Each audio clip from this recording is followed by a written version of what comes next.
السلام علیکم، welcome to my channel. امید ہے آپ سب لوگ خیریت سے ہوں گے۔ آج ہم ریڈ کریں گے تجھ پہ حق ہو بس میرا، مصنفہ سجیلا نثار، قسط نمبر 5۔ قسط کو سٹارٹ کرنے سے پہلے آپ نے ضرور چینل کو سبسکرائب کرنا ہے، ویڈیو کو لائک کرنا ہے، شیئر کرنا ہے اور قسط ریڈ کرنے کے بعد اپنی رائے کا اظہار ضرور کرنا ہے۔ اور اگر آپ لوگ اس ناول کا کمپلیٹ PDF حاصل کرنا چاہتے ہیں تو اس کی مناسب سی قیمت ہے، آپ لوگ کمنٹ سیکشن میں بتا سکتے ہیں، ورنہ میرا پیج ہے سجیلا نثار ناولز کے نام سے، فیس بک پیج، آپ وہاں پر بھی بتا سکتے ہیں، ٹک ٹاک پر بھی بتا سکتے ہیں، جہاں آپ کا دل کرے بتا سکتے ہیں۔ تو بنا دیری کے چلیے اب ہم ریڈ کرتے ہیں۔ اور ہاں، پیچھے سے آنے والی آوازوں کو بھی اگنور کیجیے گا کیونکہ شور تو آتا ہے پیچھے سے، مجھے پتہ ہے۔ تو چلیے اب ہم ریڈ کرتے ہیں۔ نوح دستگیر کی اچھے سے کلاس لینے کے بعد لائبریری میں چلا گیا تھا اور وہاں اچھی خاصی 1-2 گھنٹے سگریٹ پھونکتا رہا، اور پھر جب کچھ وقت کے بعد اس کا غصہ ٹھنڈا ہوا تو ارادہ قرۃ العین کو دیکھنے کا ہوا، جسے وہ روتا چھوڑ گیا تھا۔ وہ قرۃ العین کو کبھی روتا نہ چھوڑتا، کبھی اسے نہ رلاتا اگر وہ خود کے متعلق یوں سخت الفاظ نہ بولتی، اور وہ یہ بھی جانتا تھا بات بے حد چھوٹی تھی جسے قرۃ العین نے بہت بڑا کر دیا تھا۔ وہ اپنی بیوی کو ڈانٹنے کی سزا دستگیر کو دے چکا تھا، حالانکہ اس بیچارے کا کوئی قصور نہ تھا، لیکن قرۃ العین کی جو بھی حالت ہوئی تھی اس کی وجہ تو دستگیر ہی تھا نا۔ وہ جب کمرے میں گیا تو قرۃ العین ابھی تک زمین پر موجود تھی، لیکن وہ اب سو رہی تھی۔ وہ روتے روتے سو گئی تھی۔ اس نے سر جھٹکتے جھک کر اسے باہوں میں بھرا اور بیڈ پر لٹاتے اس پر کمبل اوڑھا تھا، اور پھر خود بھی اس کے قریب ہی بیڈ پر بیٹھتے محبت و ندامت سے اسے تکنے لگا۔ بہت ظالم ہیں آپ، نوح نے اس کی گال پر جمے آنسوؤں کو دیکھے ہولے سے کہا اور ہاتھ کی پشت سے انہیں صاف کیا تھا۔ آئی ایم سوری، وہ پھر سے بڑبڑایا۔ اسے بے حد افسوس ہو رہا تھا۔ وہ جانتا تھا قرۃ العین کو بہت جلد غصہ آ جاتا تھا، پر انسان کا خود پر کچھ تو اختیار ہونا چاہیے نا۔ یہ بات نوح نے سوچی تھی اور جھک کر اس کے ماتھے پر مہر ثبت کرتے چند پل وہاں جھکا رہا، پھر چہرہ اٹھائے انگوٹھے کی مدد سے اس کی گال سہلائی تھی۔ آئی لو یو سو مچ ظالم لڑکی۔ اب وہ ہولے سے ہنس پڑا تھا اور پھر اس کے کان کے قریب جھکا۔ آئی ایم سوری، اس نے اس کے کان کے قریب سرگوشی کی۔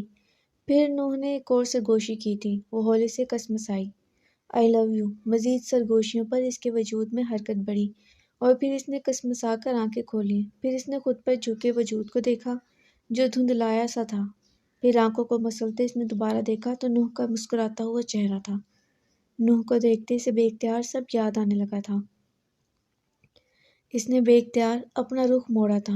آنکھیں پھر نمکین پانی سے بھرنے لگی تھی۔ سوری محترمہ، نوح نے اپنا سر اس کے سر سے ٹکایا تھا۔ آئی ہیٹ یو، وہ بھرائی آواز میں بولی۔ نوح نے اپنا ماتھا اس کے سر سے رگڑا تھا اور پھر خود بھی اس کے قریب کمبل میں گھستے ایک ہاتھ سے اسے حصار میں لیا تھا۔ سوری، پھر سے معافی مانگی گئی تھی۔ اس بار وہ اس کی جانب مکمل مڑتی اس کے سینے میں چہرہ چھپا گئی تھی۔ نوح کو اس کا جسم لرزتا محسوس ہوا، یعنی وہ پھر سے رو رہی تھی۔ میں نے دستگیر کی کلاس لی ہے، لیکن اب اگر آپ یوں روتی رہیں گی تو خواہ مخواہ وہ میرے ہاتھوں مر جائے گا۔ نوح نے اس کے بال سہلائے تھے۔ وہ مسلسل رو رہی تھی۔ کمرے میں اب پھر صرف سسکیوں کی آواز گونج رہی تھی۔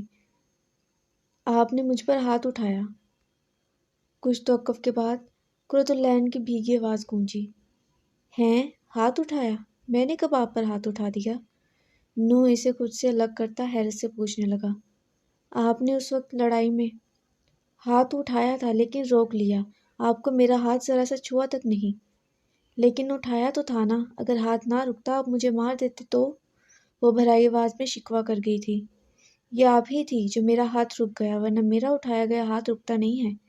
نوح نے ہاتھ کی پشت سے اس کے آنسو صاف کیے تھے۔ کتنے ایٹیٹیوڈ سے بات کر رہے ہیں، ایک تو غلطی آپ کی اوپر سے۔ وہ بولتی پھر سے رونے لگی تھی۔ کون کم بخت ایٹیٹیوڈ دکھا رہا ہے، اور غلطی بھی میری ہو گئی؟ محترمہ، مجھے نہیں لگتا میں آپ سے جیت پاؤں گا۔ نوح نے گہری سانس بھری تھی، کیونکہ نئی بحث شروع ہو گئی تھی اور نوح کو دور دور تک نظر نہیں آ رہا تھا کہ وہ اس بحث میں جیتنا تو دور کی بات پورا بھی اتر سکے گا۔ تو آپ مجھے ہرانا چاہتے ہیں؟ نہیں، میں بس معافی مانگنا چاہتا ہوں۔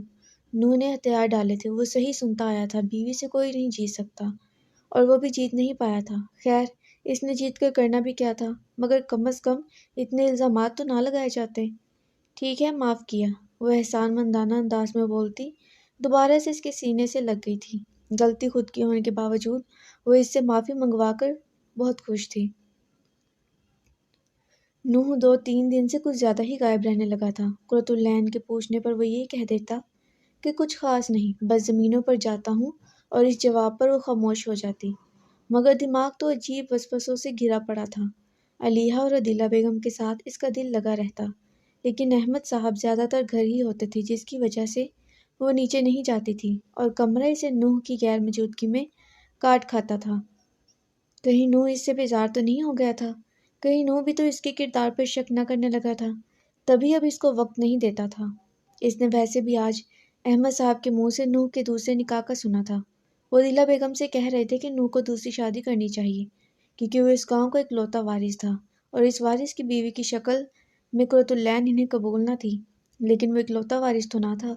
دستگیر بھی تو ان کا بیٹا تھا، وہ بھی تو نوح کے جتنا ہی برابر کا حقدار تھا، لیکن یہ کیوں کہا کہ نوح اکلوتا وارث ہے؟ ان سوالات کے جوابات میں قرۃ العین نے بس ایک گہری سانس بھری تھی۔ آئی مس یو، وہ بڑبڑاتی گھٹنوں میں سر دے گئی تھی۔ دل اس وقت نوح کو بری طرح سے یاد کر رہا تھا، جو اسے یہ کہہ کر گیا تھا کہ رات میں آؤں گا، اور یہ چند گھنٹے اس کے بنا کیسے گزرنے تھے اسے نہیں معلوم تھا۔ بس نظریں، دل، روح، اس وقت سب کچھ نوح کو اپنے سامنے دیکھنے کو بے قرار تھا۔ قرۃ العین، دروازے پر دستک کے ساتھ اس کا نام بھی پکارا گیا تھا۔ اس نے ایک جھٹکے سے سر اٹھائے دروازے کی سمت دیکھا، کیونکہ آواز نوح کی تھی، لیکن اس نے تو رات کو آنا تھا۔ خیر، وہ ابھی آ گیا تھا، اس پر ہی اللہ کا شکر تھا۔ نوح جان میری، دروازہ کھولیں۔ نوح کی آواز پھر سے گونجی تو وہ بیڈ سے اٹھتی، بھاگنے کے انداز میں دروازے کے قریب گئی، اور دروازہ ان لوک کرتی دروازہ کھولا تھا، اور نوح کو پکارتی اس کے سینے سے لگی تھی۔ نوح کو قرۃ العین کے اس عمل کی بالکل بھی توقع نہ تھی، تبھی وہ بحیرت سے سر جھکائے اسے دیکھ رہا تھا۔ کیا ہوا محترمہ؟ نوح نے اس کے گرد بایاں بازو لپیٹا اور ایک قدم اندر لیتے ساتھ دروازہ بھی بند کیا تھا۔ محترمہ، کچھ پوچھ رہا ہوں، کیا ہوا ہے؟ وہ رو تو نہیں رہی تھی، لیکن اس کا لرزتا وجود، اس کا یوں گلے لگنا نوح کو فکر میں مبتلا کر رہا تھا۔ عین، نوح اسے ایک نئے نام سے متعارف کراتا اس کا چہرہ تھوڑی سے تھامے اٹھا گیا تھا۔ کیا ہوا ہے؟ آپ کہاں تھے؟ پلیز مجھے اکیلا چھوڑ کر مت جایا کریں۔ وہ دوبارہ سے اس کے سینے سے لگی تھی۔ ایک کام تھا، بس وہیں گیا، دوبارہ ایسا نہیں ہوگا۔ نوح اسے بازوؤں سے تھامے خود سے الگ کرتا بولا تو اس نے ہانپتے ہوئے سر اس بات میں ہلایا تھا۔ کسی نے کچھ کہا ہے؟ نوح کے پوچھنے پر اب قرۃ العین نے نفی میں سر ہلایا تھا۔ کوئی کچھ کہے تو مجھے بتائے گا۔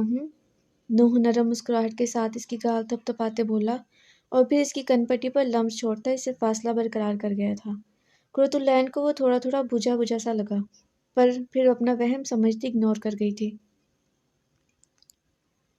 نوح شام 4 بجے آیا تھا اور اب 7 بج گئے تھے، لیکن وہ تب سے صوفے پر ایک ہی پوزیشن میں بیٹھا کسی سوچ میں غرق تھا۔ اس نے 3 گھنٹوں میں صرف ایک بار مخاطب کیا تھا، وہ بھی اس سے فون لینے کے لیے، جسے خاموشی سے اس نے قرۃ العین کو تھما دیا تھا۔ قرۃ العین اس سے پوچھنا چاہتی تھی، لیکن ہچکچاہٹ کے باعث اس نے پوچھنا تو دور کی بات، اسے ایک بار کے علاوہ مخاطب بھی نہ کیا تھا۔ اگر وہ مان سے اس سے پوچھتی اور نوح اسے نہ بتاتا، ٹال دیتا یا جھڑک دیتا تو اس کا سارا بھرم چکنا چور ہو جاتا۔ ویسے بھی وہ موڈی سا بندہ تھا، اس کا نرم لہجہ بھی موڈ کے مطابق ہی اجاگر ہوتا تھا، اور اب تو پھر کافی سنجیدہ لگ رہا تھا۔ وہ تمہارا اتنا خیال رکھتا ہے قرۃ العین نور، تمہاری کوئی بات نہیں ٹالتا، تمہارا دکھ اس نے اپنی محبت سے سمیٹ لیا، تو تمہارا بھی فرض بنتا ہے کہ اس کی پریشانی کو سمیٹ لو۔ اگر نہیں بھی سمیٹنا تو کم از کم پوچھنا تو چاہیے نا، کیا ہوگا اگر وہ جھڑک دے گا؟ اتنا حق تو اس کا بنتا ہے نا۔ قرۃ العین کے من کی آواز تھی جس نے اسے بری طرح سے جھنجھوڑا تھا، اور واقعی اس کا بھی کوئی فرض تھا۔ سارے فرائض نوح کے تو نہ تھے۔ اس کے خیال کے تحت اس نے موبائل پر چلتا کوئی ڈرامہ اور پھر نیٹ بند کرتی فون سائڈ ٹیبل پر رکھا تھا۔ قرۃ العین، تمہیں پوچھنا چاہیے تھا، تمہیں اسی وقت پوچھنا چاہیے تھا۔ اس نے تو آتے ساتھ اپنے سینے میں بھینچے تمہارے دکھ کو منٹوں میں اڑا دیا تھا، اور تم نے، احسان فراموش نے، پانی تک نہیں پوچھا۔ وہ خود سے بڑبڑائی، اسے ڈھیر شرمندگی نے آن گھیرا تھا۔ نوح، اس نے لبوں پر زبان پھیرتے اس کو مخاطب کیا تھا۔